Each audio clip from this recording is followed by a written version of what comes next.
Hello there, it's Spiritual Psychic Cynthia Killian here, also known as Psychic Cynthia, and welcome. Today's video is dealing with one of my favorite topics, the runes.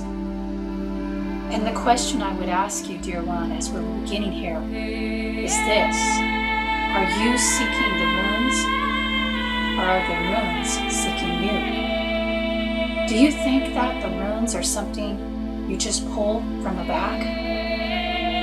Or do you understand that the runes are powers? They are creative forces of nature and they are found everywhere.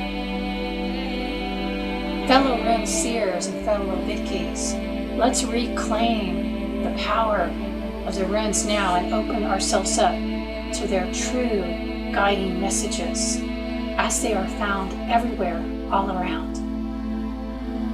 If this resonates with you, if you feel that you are seeking the runes and they are seeking you, then come with me on this journey as we explore these ideas. Let's get started, shall we? The runes are an alphabet, yes, an ancient alphabet used for writing. And yes, they are a divination system. And as it has evolved here in the West, in the modern world, we do draw and pull the runes from a bag. And some of us who are rune Vitkis also cast the runes out down upon a mat or the ground. And we seek the runes for guidance. But I want you to understand, all of you who are on the runic path, that just as we are seeking the runes are seeking us. And the runes are found everywhere. If you'll just open your eyes and look for them. Everywhere. One of the best ways to read the runes, to seek the counsel of the runes, is not to pull runes from a bag, not even to cast them out on the ground, but is simply to open your heart to the runes and let them know that you wish to hear their guidance on a matter. And then go out into the world and take a walk. Keep your eyes open. Maybe even drive in your car. If you can get out and walk and look at the trees and notice if there are any runes forming in the branches or in the bark, that is a very powerful way, very primordial way to let the runes find you, dear one. But you don't have to limit it to only what is in the tree branches. You might see, as you are opening yourself to the rune, an image on a fence. You might see it built into the architecture of a building or a house. You might even notice it on the side of a car.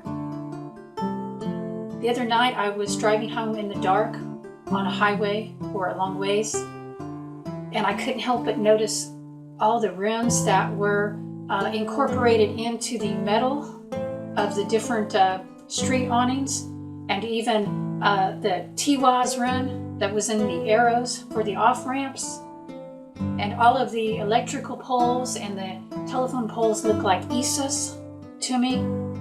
And so all along the way, the runes were speaking to me in the drive. I was receiving a rune reading. You see, there's a difference between doing a rune reading and receiving a rune reading. And what I'm talking about here is opening yourself up to receive the guidance of the runes in the more naturalistic primordial form.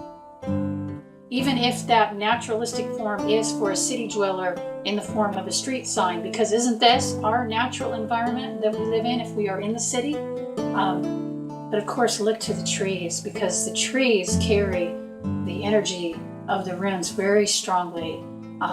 Look to them, open to them. But you'll find the runes in so many different places. If you'll just open your eyes, you can receive a message from the runes almost anywhere. The other night, I was treating my wounded finger that I have. I have a little cut from preparing food, not a little, quite a large cut. And I opened up my jar of homemade healing ointment, and there on the lid of the jar, one of my hairs, a human hair, had fallen, a very small human hair, and it had formed itself into a perfect Kanaz or Kano rune. right there on the lid. And so the runes were speaking to me about knowledge, about sharing passion and sharing inspiration and gaining knowledge. And it was just right there, formed by my own hair on the lid of a homemade healing ointment. So don't limit yourself as a Vidki, as a rune seer. If you really want to dance with the runes and have them dance with you, don't limit yourself to when you draw them from a bag simply, or if you work with cards that have runes on them. Don't limit yourself only to that. These are powers, these are principalities. These are the forces of creation, and again, they are found everywhere in everything. And if you will simply open your eyes and see, they will speak to you, and you will hear them, and you will be blessed and guided. And that's the message I leave you with today, fellow rune seers. And may the power of the runes speak to you always, and may you be guided and blessed by the runes that are calling to you. Bright blessings